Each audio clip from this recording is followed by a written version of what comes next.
When did you realize your parents had completely lost the plot? I was 16, standing on the roof of our garage with a bottle of vodka, while my mom cheered from below, yelling at me to jump into the pool. "Try to break your arm," she said, pointing to the scar on her elbow. "You can do it." Mom and Dad were completely obsessed with the idea that they were perfect people who'd lived perfect lives. Every mistake they'd ever made was actually a necessary step in becoming who they were today. So they expected us to make the exact same decisions at the exact same ages. Stupid mistakes, like drunk jumping into a pool, included. When my older brother Adam was born, Dad sat down and wrote out his entire life story year by year like a manual for him to follow. When Adam turned 7, Dad made him start playing baseball even though Adam hated sports, because that's what Dad did. When Adam was 9, Dad made him get in a fight with a kid at school just like he had. He was delighted when Adam got his nose broken because Dad had broken his too, and that's where he developed his fighting spirit and can-do attitude. Mom did the same thing to me and my sister Cece. She had this massive timeline of her life on the wall of her office with photos and journal entries and newspaper clippings. When I turned 13, she sat me down and said, "This is your instruction manual for becoming a woman." I asked what happened if I didn't want to do something she did, and she said, "Then you'll become a worse version of what you could be." And I refused to raise inferior daughters. The tracking started immediately. Mom made me cut my hair into this horrible bob because that's when she got one. I had to quit the soccer team I loved because Mom never played sports. At 14, she made me start smoking cigarettes because she'd started at 14. And even though she quit at 23, she said those 9 years taught her about addiction and self-control. I had to fail algebra on purpose because Mom failed algebra. When I said that was going to ruin my GPA, she said, "I failed algebra and I turned out fine. So clearly failing algebra is part of becoming fine." Adam had it even worse. When he turned 14, Dad dragged him to a tattoo shop and made him get a skull on his shoulder because Dad got one at 14 and now regretted it. Dad said, "You need to experience the regret of a bad tattoo to understand permanent consequences." When Adam was 15, Dad made him total his car on purpose by driving it into a ditch because Dad had done the same thing and said it taught him to respect vehicles. Adam walked away with a concussion, and Dad just celebrated like it was some huge accomplishment. Cece had to pierce her own ears with a sewing needle at 12 because that's what Mom did, and they got so infected she ended up in the emergency room. The worst was the roof incident. On Mom's 16th birthday, she got drunk at a party and jumped off a garage roof into a pool and broke her collarbone. She talked about it constantly like it was this pivotal character-building moment. So on my 16th birthday, she threw me a party, got me drunk, and told me I had to jump off our garage into our pool. I was terrified. I told her I didn't want to do it, and she said, "I was scared too, but I did it anyway, and that's what made me brave." I stood up there looking down at the pool while my friends stared and Mom filmed it yelling encouragement. I kept thinking about her broken collarbone and how I could die if I landed wrong. But everyone was watching and Mom was getting impatient. So I jumped. I missed the pool completely and landed on the concrete patio. I broke my leg in 3 places and fractured my hip. At the hospital, Mom seemed annoyed that I'd messed it up. She said, "I landed in the pool just fine, so you must not have committed to it fully." The doctors asked what happened and Mom lied and said I'd been horsing around. When we got home, she made me look at x-rays of my injuries next to her old x-rays and said, "See, we both have proof we survived our 16th birthdays." I told my school counselor everything the next day, about the smoking and the failed classes and the jump and all of it. She called CPS and they removed me and Cece and Adam from the house. We stayed with my aunt for 3 months, and it was the first time in my life I could just be myself. I joined the soccer team again. I quit smoking. I started getting good grades. Adam stopped having nightmares about the car crash. Cece's ears finally healed. Then Mom and Dad showed up at court with a lawyer and boxes of evidence. They had their timelines and journals and photos proving that everything they made us do, they'd done first. Their lawyer argued that parents have the right to raise their children according to their own values and life experiences. They brought in a psychologist who testified that modeling behavior for children is normal parenting. Mom said she was just trying to give us the gift of her wisdom. Dad said Adam was becoming soft without his guidance. The judge looked uncomfortable but said that while the methods were unconventional, parents do have the right to set expectations for their children. We got sent back home that night. Mom pulled out her timeline and pointed to age 16 and a half. She smiled at me and said, "At this age I got pregnant with my first boyfriend, so I guess we need to get you a boyfriend pretty quickly." We walked through the front door and Mom didn't even wait for us to put our bags down before she headed straight to her office. I heard her footsteps on the hardwood floor and then she called my name. When I got there, she was standing in front of the timeline wall with her arms crossed. She tapped a specific entry with her finger, the one marked 16. 5 years, pregnant with first boyfriend, in her neat handwriting. She looked at me with this bright smile like she was announcing something exciting. She told me we needed to find a suitable senior boy within 2 weeks, so I could stay on schedule. I just stood there feeling my stomach drop. She kept talking about how important this milestone was, and how it shaped everything that came after in her life. I nodded and said okay, because what else could I do with Dad standing right behind me in the doorway? I went to my room and closed the door and lay down on my bed staring at the ceiling. The judge's words kept playing in my head about how parents have rights to raise their kids according to their own values. But this wasn't about values. Forcing me to get pregnant at 16 wasn't parenting. It was something else entirely. I made myself a promise right there that I wouldn't let them control my body no matter what they did. I didn't know how I'd stop them yet, but I knew I had to figure something out. The ceiling had these old water stains that looked like continents, and I traced them with my eyes while my mind raced through possibilities. After midnight, I heard a soft knock on my door. I opened it to find Adam standing there looking tired and scared. He jerked his head toward his room and I followed him down the hall. When we got inside, Cece was already sitting on his floor with her knees pulled up to her chest. We kept our voices to whispers. Adam said we needed to talk about what just happened at court and what Mom announced. Cece started crying quietly, and I sat down next to her and put my arm around her shoulders. Adam said we couldn't do any more dangerous stunts like the roof jump or the car crash. We all agreed on that. Then he suggested we should figure out which timeline requirements were coming up next so we'd know what to watch for. I pulled out my phone and we started making a list of the things we remembered from our parents' timelines. It was a long list. By the time we finished, it was almost 2 a.m, and we were all exhausted and scared. The next morning at breakfast, Mom was already at the table when I came downstairs. She had her coffee and a pack of cigarettes sitting next to her plate. As soon as I sat down, she slid a cigarette across the table toward me. I looked at it and shook my head. I told her I was trying to quit. Her face changed and she got this tight look around her mouth. She said I needed to relearn discipline. She said her timeline wasn't optional and I'd understood that before we went to court. She pushed the cigarette closer to my plate and waited. I could feel Dad watching from the kitchen doorway. I picked up the cigarette and put it in my pocket and told her I'd smoke it later. She didn't look happy about that, but she let it go. At the school, I was walking to my locker when my counselor, Pooja Moss, appeared in the hallway. She touched my arm gently and asked how things went at court. I could tell from her face that she already knew it didn't go well. We stood there by the lockers while kids rushed past us to class. I started explaining about coming home and Mom immediately announcing the pregnancy timeline. I watched Pooja's face go pale. Her hand tightened on the folder she was carrying. She asked me to come to her office during lunch to give her specific details she could write down. She said she needed dates and exact words if I could remember them. I said I'd be there. She squeezed my shoulder and walked away quickly toward the counseling office. That evening, I was in my room doing homework when I heard the house phone ring downstairs. I heard Dad answer it. There was a long pause, and then his voice got loud. I crept to the top of the stairs to listen. I could only hear Dad's side, but I knew it was Aunt Claire. He said something about stopping interference with the family. Then he said it again louder. Then he just hung up mid-sentence while she was still talking. I heard him walk across the living room and there was a yanking sound and then the phone got unplugged from the wall. I heard a drawer open and close. I went back to my room before he could catch me listening. The next day after school, I took the bus to a different neighborhood and found a health store. I walked around looking at vitamins and protein powder until I was sure nobody was watching. Then I found the section with herbal cigarettes that look real but don't have tobacco. I bought 3 packs with money I'd saved from my birthday. The cashier didn't ask any questions. When I got home, I put the herbal ones in my backpack and hid the real packs Mom kept giving me in the back of my closet behind some old shoes. That way Cece wouldn't find them and try to smoke them. When Mom watched me smoke, I could use the fake ones and she wouldn't know the difference. 2 days later, Mom called me into her office after dinner. She told me to stand in front of the timeline wall. She pointed at different photos and journal entries about her first boyfriend. She said his name was Derek and he was 18 when they started dating. She was 16. They dated for 4 months. She explained every detail like she was giving me instructions for a project. She said I had until Thanksgiving to find someone similar. Then she said I needed to start the process that would lead to pregnancy by March. She kept using the word process like it was something clinical and planned. I stood there nodding and trying not to throw up. She showed me pictures of Derek and described his personality and what kind of car he drove. When she finally let me leave, I went straight to the bathroom and locked the door. Late that night, when everyone was asleep, I took my phone and went to Mom's office. I turned on just the desk lamp so it wouldn't be too bright. I photographed every section of the timeline wall. I made sure to get clear shots of the pregnancy entry and all her handwritten notes about necessary life experiences. I took photos of the journal pages on her desk that mentioned Derek. I took photos of everything I could find that documented what she was planning. Then I went back to my room and dug through my desk drawer until I found my hospital discharge papers from the roof jump. I made copies on the printer in the hallway and hid them inside my math textbook between the pages about quadratic equations. The next morning, I woke up to Dad yelling outside. I went to the window and saw him making Adam come out to the yard.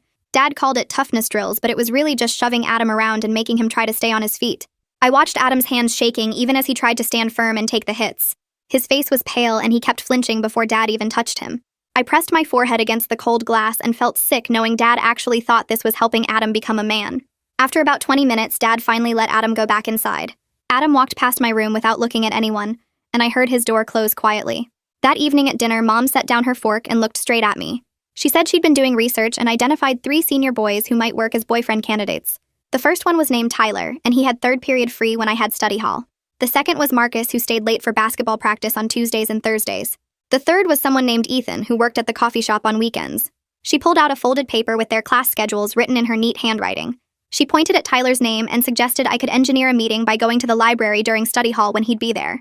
My stomach twisted into a hard knot as I realized she wasn't just planning this. She was actively trying to make my pregnancy happen on her exact timeline. I nodded and said, okay, even though every part of me wanted to scream. Dad asked if I understood the importance of following the path, and I said yes. Mom smiled and told me she'd help me pick out clothes that would get Tyler's attention. After dinner, I went straight to my room and lay on my bed staring at the ceiling. I kept thinking about March and how that was only 5 months away. The next morning at the school, I went to study hall like always. I pulled out a notebook and stared at the blank page for a long time. Then I started writing down everything I actually wanted for myself. I wrote soccer at the top because that was the thing I missed most. Then I wrote math and science because I used to be good at those before Mom made me fail algebra. I wrote maybe college even though I didn't know what I'd study. I wrote definitely not a baby at 16 in all capital letters. I wrote I want to choose my own life at the bottom. I looked at the list and felt something break open in my chest.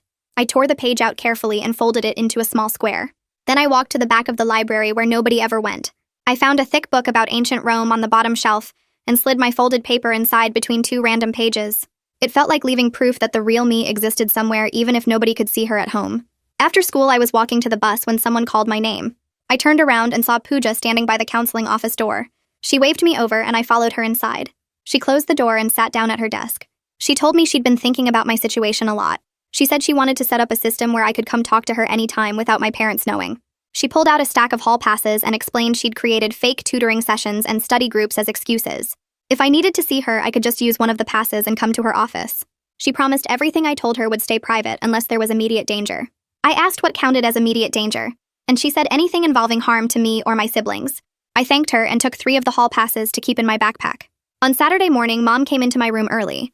She told me to get up because we were going to the coffee shop near school. I asked why, and she said she'd arranged for me to accidentally run into Ethan. She laid out an outfit on my bed, a blue sweater and jeans that she said looked approachable. She told me to be open-minded and remember this was about following the path that made her who she is today. I got dressed slowly and followed her to the car. At the coffee shop, she made me go in alone while she waited outside. I ordered a drink and sat at a table trying to look normal.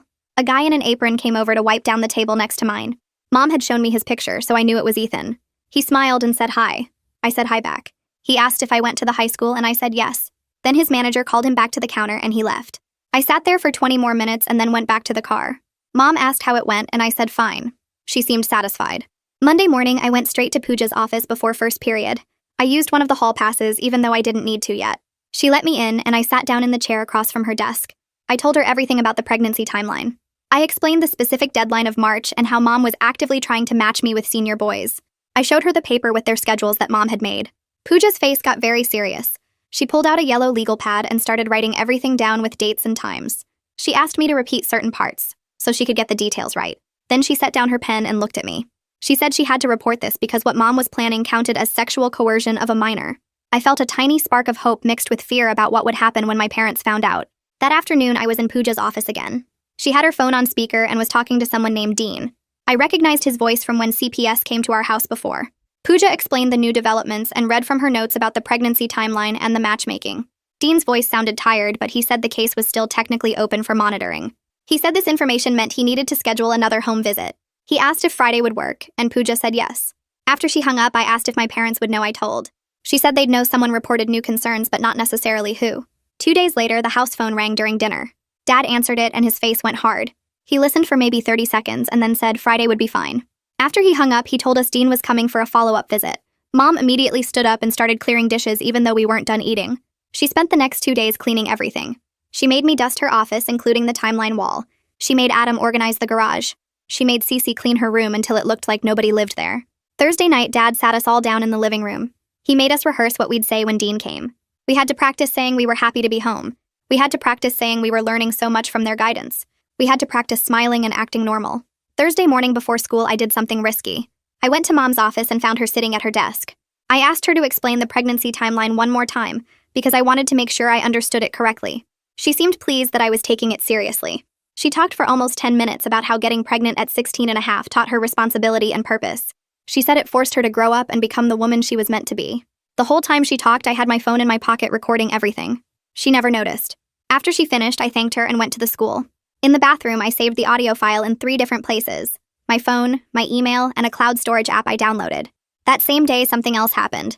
I didn't know about it until later, but Aunt Claire went to the courthouse. She filed paperwork requesting temporary guardianship of all 3 of us. A judge looked at her request and assigned someone called a guardian ad litem to investigate. The person's name was Rowan Benedict. Her job was to represent our interests and figure out what was actually best for us. Dean called Pooja that afternoon to tell her about it. He said it was a positive development because it meant our voices would be heard separately from our parents. Friday during lunch, my phone rang with a number I didn't recognize. I almost didn't answer, but something made me pick up. A woman's voice said hello and asked if this was me. I said yes. She introduced herself as Rowan Benedict and said Pooja had given her my number. She explained that she was a guardian ad litem, which meant her job was to figure out what was best for me and my siblings. She said I'd get to talk to a judge privately about what I wanted to happen. She asked if I had time to talk, and I said yes, even though lunch was almost over. She asked me basic questions about school and home and how I was doing. I gave short answers because other students were around. She said she'd call again soon and we'd have a longer conversation. After we hung up, I sat there holding my phone and feeling like maybe things were finally starting to move in a direction that didn't involve following Mom's timeline. That evening, Mom knocked on my bedroom door and told me to come to the living room for what she called a health chat. I sat on the couch while she pulled out a notebook and opened it to a page with dates and numbers written all over it. She explained that at 16 she'd tracked her menstrual cycle very carefully, because understanding fertility was important for women. She asked me when my last period started and how long my cycles usually lasted. I gave vague answers like, around 3 weeks ago, and pretty regular, I think, while she wrote everything down. She asked if I experienced cramping and how heavy my flow was, and whether I'd noticed any changes in the past year. Each question felt like she was mapping out my body without permission. She said she wanted me to start tracking my cycle in a journal, just like she had, because it would help me understand my fertility window. I nodded and said, okay, even though I had no intention of giving her that information. She talked for almost 20 minutes about ovulation and timing, and how she got pregnant with Adam because she understood her body. The whole time I made mental notes of every invasive thing she said, so I could tell Pooja later.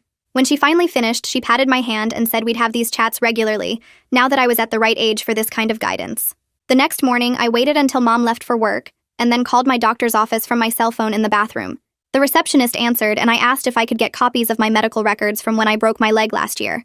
She said I'd need a parent's signature on the release form since I was under 18. I told her it was for a school project about personal health history, and my teacher needed documentation of a major injury. She sounded skeptical but said she'd check with the office manager.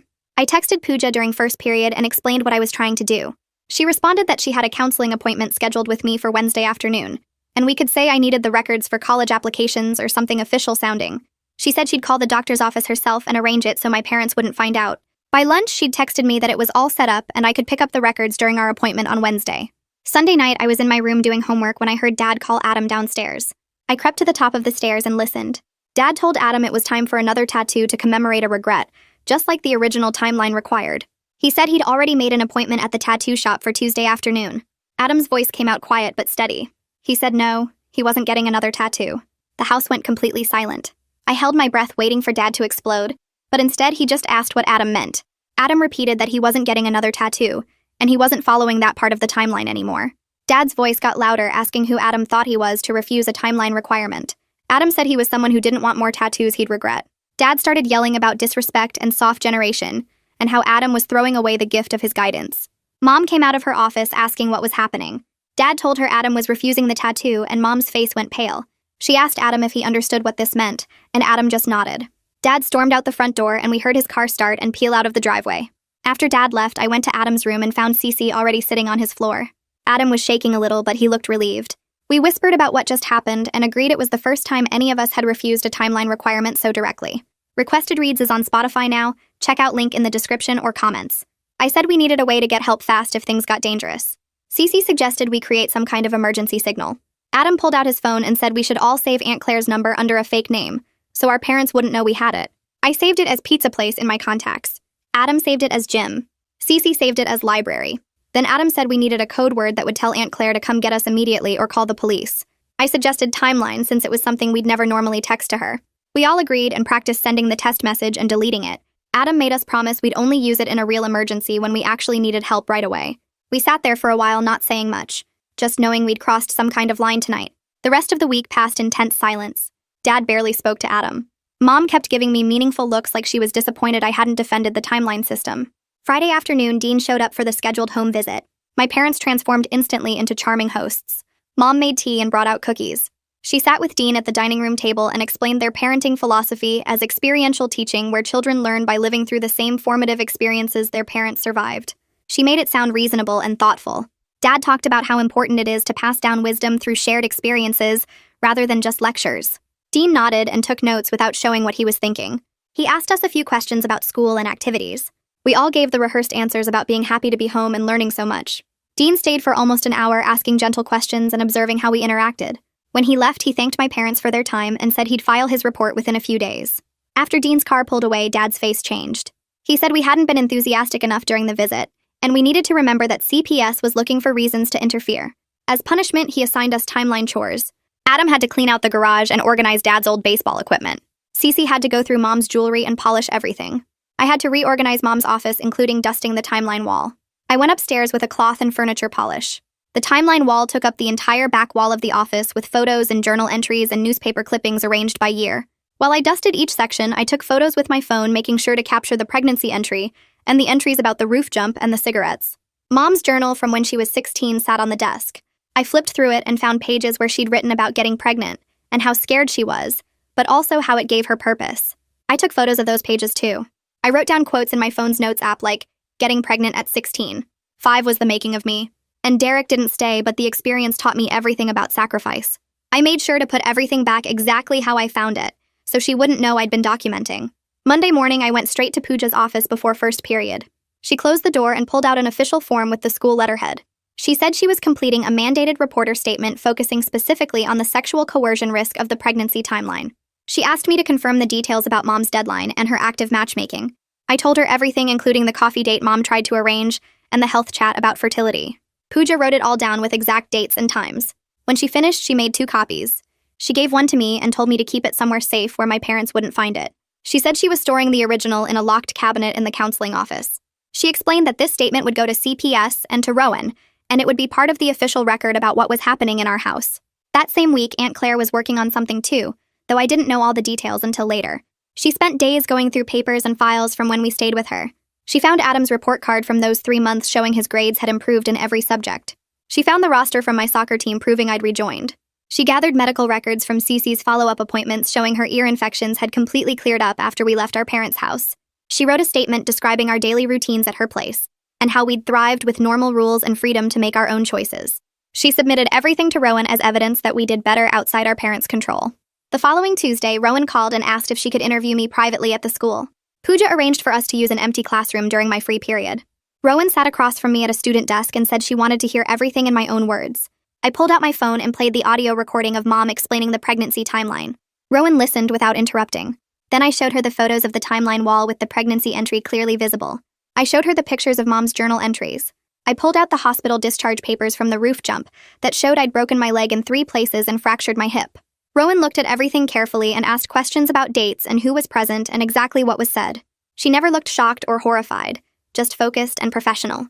She took notes and made copies of everything I showed her. When we finished, she thanked me for being so thorough with documentation and said this would all be very important for the judge to see. Wednesday evening, Mom called me into the living room where she was sitting with her planner. She said she'd arranged for me to have coffee with the senior boy on Saturday afternoon at 2 o'clock. She'd already texted his mom to set it up. I felt my stomach drop, but I kept my voice calm. I told her I had too much homework this weekend and my leg still hurt from the old injury when I walked too much. She got annoyed and said I was making excuses. I said I really couldn't do it this weekend and could we postpone? She stared at me for a long moment. Finally, she sighed and said fine, we'd reschedule for next weekend, but I needed to take this seriously because the timeline wasn't going to follow itself. Thursday after school, Pooja drove me to a health clinic 2 towns over where nobody would know my family. The building was small and plain with a parking lot half empty. We walked in together and Pooja waited in the lobby while I filled out forms using a fake name for my emergency contact. The nurse who called me back had gray hair and kind eyes and she didn't ask why I was there alone. She just explained the different birth control options and asked which one I wanted. I picked the pills because they were easiest to hide. She gave me a small paper bag with 3 months' worth and a pamphlet about taking them at the same time every day. I thanked her and left, and Pooja drove me home without asking any questions. That night, I hid the pills inside an old tampon box in my bathroom where Mom would never look. Friday evening, Dad came into my room and started going through my backpack looking for his phone charger. I watched him pull out folders and notebooks, and then he stopped and held up the clinic pamphlet I'd forgotten to throw away. He stared at it and then at me with this look on his face. I told him it was for a health class project about reproductive education, and we had to visit different medical facilities to learn about services. He kept looking at the pamphlet, and I could tell he didn't totally believe me, but he couldn't prove anything. He finally put it back in my bag and left without saying anything else. As soon as he was gone, I grabbed all my documentation from my backpack and my closet and my desk. I took the hospital records and the photos of the timeline wall and the audio recordings, and I put everything in a folder. Monday morning before school, I went to my locker and hid the folder behind my textbooks where my parents would never find it. During first period, my phone buzzed and I saw Rowan's number. I asked to use the bathroom and called her back from the hallway. She explained that she was filing a motion for me to testify in camera, which meant I'd talk to the judge privately in his office without my parents there. She was also requesting interim protective orders that would ban Mom and Dad from making me do dangerous timeline requirements while the case was going on. She said the hearing would probably be scheduled within 2 weeks, and I needed to keep documenting everything. That afternoon, Dad told Adam to drive to the store to pick up groceries. Adam's face went white and he started breathing really fast like he couldn't get enough air. His hands shook so bad he dropped the car keys on the floor. Dad yelled at him to pick them up and Adam just stood there breathing faster and faster with his whole body shaking. I pulled out my phone and started timing it while writing down everything I saw. The episode lasted 4 minutes before Adam finally calmed down enough to say he couldn't drive. Dad got mad and left to go to the store himself. I saved my notes with the time and date so there was a record of how the forced car crash still messed Adam up. Tuesday morning, Mom caught me outside without a cigarette. She marched me back inside and made me sit at the kitchen table while she stood over me. She pulled out one of her real cigarette packs and put one in front of me and told me to smoke it right now. I lit it and took a few drags while she watched, and then she finally left. As soon as she was gone, I went outside and switched to my herbal cigarettes for the rest of the day. I kept the real pack she'd given me in my room so Cece wouldn't find it and try to smoke it. Wednesday evening, I was doing homework when I saw Mom posting on social media. She'd uploaded photos of our family doing activities together with a long caption about proud traditions and teaching children through experience. I screenshot everything, including the timestamps and all the comments from her friends saying how wonderful our family was. I sent the screenshots to Pooja, who said she'd forward them to Rowan and Dean. Thursday afternoon, my phone rang, and it was Rowan calling to say she'd filed her motion that morning. The court had scheduled a hearing for the following week. She reminded me I'd get to talk to the judge privately and explain exactly what was happening. She told me to be honest and specific without making anything sound bigger than it was. That night at dinner, Dad announced we were having family time without phones. He made all 3 of us hand over our phones, and he locked them in his desk drawer. I went to bed early and waited until I heard Mom and Dad's bedroom door close. Then I got up and pulled my old phone out from behind the books in my closet. I'd kept it charged just in case. I texted Aunt Claire and Pooja that I was okay, but communication might be hard for a while. Friday morning, someone sent an anonymous tip to the CPS hotline with a clip of my audio recording attached. I didn't know who did it, but I was glad someone had. That afternoon, Dean called the house and I heard Dad answer. Dean said he was doing an unannounced visit the next day. Dad's face got tight and Mom looked worried when he told her. I could tell they were scared about what Dean might find. Saturday afternoon, the doorbell rang and there was Dean standing on our porch without any warning. Mom tried to be friendly and offered him coffee, but he said he needed to see the whole house. She started giving him a tour and tried to skip her office, but Dean said he needed to see every room. He walked into her office and stopped in front of the timeline wall. He stood there for a long time reading all the entries with their dates and descriptions. Mom talked fast, explaining how it was just family history and tradition and a way to preserve memories. Dean didn't say anything. He just kept reading and taking notes, and I watched his face get more serious as he moved down the wall. He wrote notes for 15 minutes straight without saying anything. Then he asked to take photos of the wall, and Mom couldn't really say no. He photographed every section, zoomed in on the pregnancy entry, and took shots of her handwritten notes about necessary life experiences. Mom kept talking faster, trying to explain how it was just family tradition and a way to pass down wisdom, but Dean's face stayed serious and professional. He thanked her for the tour and said he'd be in touch. Then he left without the coffee she'd offered. After he drove away, Mom went straight to her office and closed the door, and I heard her on the phone with their lawyer talking in a low, worried voice. The following Monday morning, Dad woke Adam up early and told him it was time for fight practice. Adam tried to say he had homework, but Dad dragged him outside to the yard where a neighbor boy was already waiting. I watched from my window as Dad made them spar, pushing Adam harder every time he tried to back away. The neighbor kid landed punches on Adam's ribs, and Dad kept yelling at him to hit back, to show some spirit, to remember this was building character. Adam's face was red and he was breathing hard, but Dad wouldn't let him stop. After 20 minutes, Dad finally called it done, and Adam came inside holding his side. The next day at the school, I saw bruises all over his ribs and arms during gym class. During my counseling session with Pooja, I told her what happened, and she asked if Adam would let her take photos. I texted him, and he came to her office during his free period. Pooja documented every bruise with her phone, making sure to get clear shots that showed the extent of the damage. She added the photos to a file on her computer labeled with our last name and the current date. Tuesday during lunch, I sat in the library with a notebook and wrote out everything that had happened since we got sent back home. I described the pregnancy timeline, the cigarettes, the fight practice, all of it in detail with specific dates and times. At the end, I wrote that if anything happened to me, I wanted to live with Aunt Claire, and I listed her full name and phone number. I sealed the letter in an envelope and wrote, "Open if something happens to me," on the front in big letters. After lunch, I went to Pooja's office and handed her the envelope. She read what I'd written on the front, and her expression got sad but determined.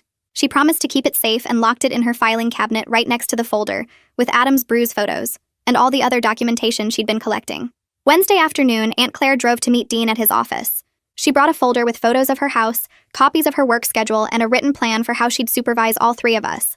Dean looked through everything while she explained that she had a spare bedroom we could use, that she lived in the same school district, so we wouldn't have to change schools, and that her rules were based on safety and respect, instead of forcing us to copy someone else's life.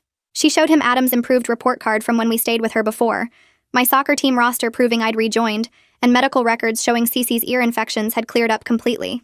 Dean took copies of everything and said he'd include it all in his next report to the court. Aunt Claire asked what else she could do to help, and he told her the best thing was to stay available and keep documenting how well we did when we were with her. Thursday morning, we all had to go to court for mediation. We sat in a conference room with my parents on one side of the table, and me, Adam, and Cece on the other side.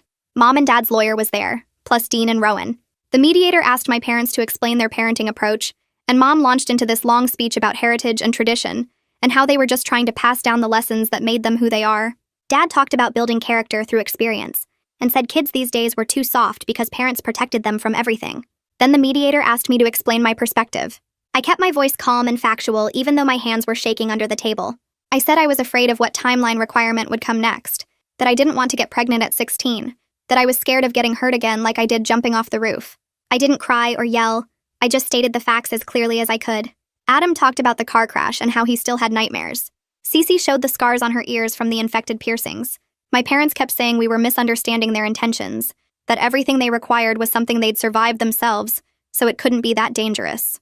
During a break, Rowan pulled me aside into an empty hallway. She told me something she'd learned during her investigation, that Mom's own mother had used similar controlling methods on her when she was growing up. Mom had been forced to follow her grandmother's life timeline, just like we were being forced to follow Mom's. For a second, I felt this flash of sympathy, understanding that Mom learned this from her own childhood, and probably thought it was normal. But then I remembered the roof jump and the broken bones and the pregnancy deadline, and I knew that explanation didn't make it okay to do the same thing to us. Rowan seemed to read my face because she nodded and said that trauma can be passed down through generations, but that doesn't mean we have to accept it or repeat it. Friday morning was the in-camera testimony, which meant I got to talk to the judge privately without my parents in the room. I sat in his office with just him, Rowan, and a court reporter who typed everything I said. The judge asked me to explain what was happening at home, and I pulled out my phone. I played the audio recording of Mom explaining the pregnancy timeline with all the specific details about getting pregnant by March. I showed him the photos of the timeline wall with the entries about dangerous activities. I presented my hospital records from the roof jump with the documentation of 3 broken bones and a fractured hip. I explained in detail about the pregnancy plan, the deadline Mom had set, and how she was actively trying to find me a senior boyfriend to make it happen. The judge listened carefully and asked clarifying questions about dates and times, and exactly what my parents had said. He asked if I felt safe at home, and I told him honestly that I didn't know what they'd make me do next. He asked what I wanted to happen, and I said I wanted to live with Aunt Claire where I could just be myself without following someone else's life story. That same afternoon, the judge issued interim safety orders. The orders said my parents couldn't require us to do any dangerous activities, that I had guaranteed access to the school counseling without interference, and that Dean had to do weekly monitoring visits to make sure we were okay. The orders didn't remove us from the home yet, but they created rules my parents had to follow or they'd be in contempt of court. Rowan explained that these were temporary protections while the case continued, and that the judge was taking the situation seriously, even if he wasn't ready to change custody yet. When we got home that evening, my parents read through the court orders and their faces were tight and angry, but they didn't say much. Mom put the papers on her desk and Dad went outside to mow the lawn even though it was almost dark. The next week, Mom told me I couldn't go to soccer practice. She said it was punishment for my court testimony and that I needed to learn there were consequences for going against the family. I pulled out my phone and showed her the section of the court order that guaranteed my access to the school activities. She read it twice, then called their lawyer while I stood there waiting. After a 10-minute conversation, she hung up and told me I could go to practice. I grabbed my gear and went to the field, and the whole time I was running drills, I felt stronger than I had in months. The court order was actually working, actually protecting me, and for the first time I believed maybe things could actually change. 2 days later at dinner, Dad announced he was taking Adam out to practice the ditch driving experience that was on his timeline. Adam put down his fork and said no, he wasn't doing it. Dad's face turned red and he started yelling about disrespect and disobedience, and how the court had no right to interfere with his parenting. Adam stayed calm and said the court order protected him from dangerous activities. Dad got louder, shouting that driving into a ditch taught him about consequences and Adam needed the same lesson. He was yelling so loud that the windows were shaking and I could see neighbors looking over from their yards. One of them pulled out their phone and I realized they were calling someone, probably the police. 10 minutes later, 2 police officers knocked on our front door.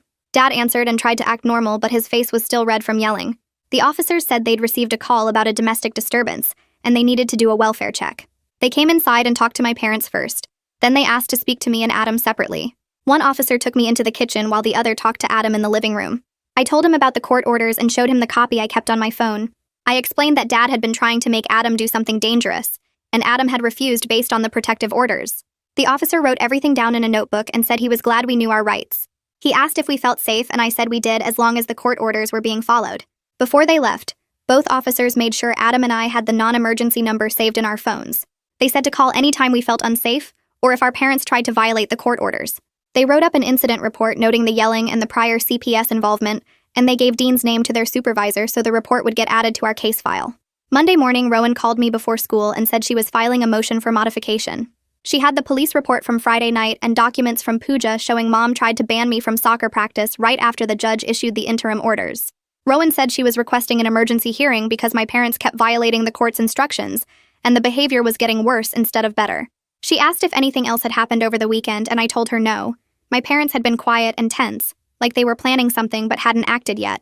She said to keep documenting everything and call her immediately if either parent tried to force any timeline requirements on me or my siblings. That afternoon, Mom was waiting by my locker when school ended. She grabbed my arm and said we were going to coffee with the senior boy right now, that she'd already texted him and he was meeting us in 20 minutes. I pulled my arm away and told her clearly that I wasn't going anywhere with her. She got this look on her face like I'd slapped her and started saying I was ungrateful, and didn't understand that getting pregnant at 16 made her who she is today. I had my phone in my pocket already recording because I'd started doing that whenever I was alone with either parent. She kept talking about how the pregnancy taught her responsibility and purpose, and I was throwing away the chance to learn those same lessons. I let her finish, then I walked away and went straight to the bathroom. I sent the recording to Rowan before I even left the school building. Wednesday morning, Rowan called again and said the court scheduled an emergency hearing for Friday. She sounded satisfied, like things were moving the way she hoped they would. All the lawyers got notified and Dean submitted an updated report to the judge. Rowan told me Dean was recommending temporary placement with Aunt Claire because my parents kept trying to control us even with court orders in place. She said the hearing would probably take most of the morning, and I should be prepared for my parents to be upset when they heard the judge's decision. Friday, I stayed home from the school for the hearing. We all sat in the courtroom while the judge read through everything. He looked at the police report from the neighbor's call. He listened to the recording of Mom trying to force the coffee date. He reviewed Dean's report about the ongoing violations. Then he announced he was granting temporary guardianship to Aunt Claire starting immediately. My parents had to do supervised visits only, and they had to complete parenting classes and family therapy before any custody changes could even be considered. Mom started crying and Dad's face turned red, but neither of them said anything. The judge made it clear that if they violated the supervised visit rules or tried to contact us outside of approved times, they could lose visitation completely. That afternoon, Aunt Claire picked us up with our essential stuff. We'd packed bags that morning before the hearing just in case. The drive to her house took 40 minutes and nobody talked much. When we got there, she showed us our rooms. Adam got the spare bedroom upstairs, and Cece and I shared the bigger guest room with 2 beds. Aunt Claire sat us down in the kitchen and explained her house rules. She had a curfew of 10 on the school nights and midnight on weekends. We had to do chores like dishes and laundry and yard work. We had to be honest with her about where we were going and who we were with. Then she said the most important rule was that we got to make our own choices about activities and friends and future plans. She said she'd sign permission slips for anything reasonable, and she'd support whatever we wanted to do as long as it was safe and legal. The following week, I went to the athletic office and filled out all the forms to officially rejoin the soccer team. Aunt Claire signed everything without asking questions or comparing it to any timeline. Practice started that afternoon, and I ran drills with my teammates like I'd never left. Coach put me back in my old position and said I'd worked hard to stay in shape during the time off. Soccer became something I looked forward to every single day. It was a place where I was just a player working on skills and trying to score goals, not someone following a script written before I was born. 2 weeks later, we had our first supervised visit with Mom and Dad at a family services center. A social worker sat in the room with us the whole time. My parents seemed stiff and awkward, like they didn't know what to talk about without the timeline to guide the conversation. Mom asked about school, and I told her I was doing fine. Dad asked Adam about his classes, and Adam gave short answers. They showed us paperwork proving they'd enrolled in the required parenting classes and family therapy sessions. The visit lasted an hour, and we all left feeling weird and uncomfortable, but at least nobody yelled or tried to force us to do anything dangerous. Over the next month, CPS created a formal case plan with specific goals my parents had to meet. They had to complete 12 weeks of parenting classes. They had to attend family therapy twice a month. They had to demonstrate they understood why forcing us to recreate their experiences was harmful. Aunt Claire coordinated everyone's schedules and made sure we got to therapy appointments and supervised visits. Dean checked in with us every week to see how we were adjusting to living with Aunt Claire. He always asked if we felt safe and if our parents had tried to contact us outside of approved times, and we always said no. Everything was following the rules. At the school, I met with my guidance counselor to create a plan for fixing my grades. I'd failed algebra on purpose because Mom failed it, and now I needed to actually learn the material. The counselor set me up with tutoring 3 times a week after soccer practice. I started working through problems and asking questions and actually trying to understand the concepts, instead of just copying wrong answers. I also threw away the last pack of cigarettes Mom had given me. I found it in my backpack when I was cleaning out old stuff, and I walked straight to the trash can outside school and dropped it in. I didn't need to pretend to be addicted to something just because Mom thought smoking taught her about self-control. Adam started working with a therapist who helped people deal with bad experiences. She met with him twice a week, and they talked about the car crash Dad made him do. After a few sessions, she suggested he practice driving in empty parking lots with Aunt Claire to help him feel less scared. They went to the mall parking lot early on Sunday mornings when hardly anyone was there. Adam would drive slow circles around the empty spaces, while Aunt Claire sat in the passenger seat and reminded him he was safe. His nightmares about the crash started happening less often, maybe once a week instead of every night. One evening he told me he was beginning to think he might actually be okay someday, that maybe the crash didn't have to define the rest of his life. A week later, Aunt Claire took Cece to a professional piercing place across town. The woman who worked there wore gloves and used equipment that came sealed in plastic packages. She cleaned Cece's ears with something that smelled sharp and medicinal. The old scars from the sewing needle infection showed up as bumpy red marks on both earlobes. Aunt Claire took photos of them with her phone before the piercing happened. The woman marked dots on Cece's ears with a purple pen and showed her in the mirror to make sure the placement looked right. Then she used a hollow needle that was way different from the sewing needle Mom had made her use. Cece squeezed my hand, but she didn't cry. The woman put in small silver studs and explained how to clean them twice a day with saline solution. She gave Cece a printed sheet with instructions and said to come back if there was any redness or swelling. Over the next few weeks, Cece's ears healed perfectly without any infection or problems. The 3-month review hearing happened on a cold morning in November. We all sat in the same courtroom where the judge had granted temporary guardianship to Aunt Claire. Dean submitted a report showing that Mom and Dad had attended all their parenting classes and family therapy sessions. They'd followed all the visit rules and hadn't tried to contact us outside approved times. The judge read through the paperwork and looked at us sitting in the front row. He said guardianship would continue with Aunt Claire for 12 months. He noted that our parents were making progress and he kept the supervised visits on the same schedule.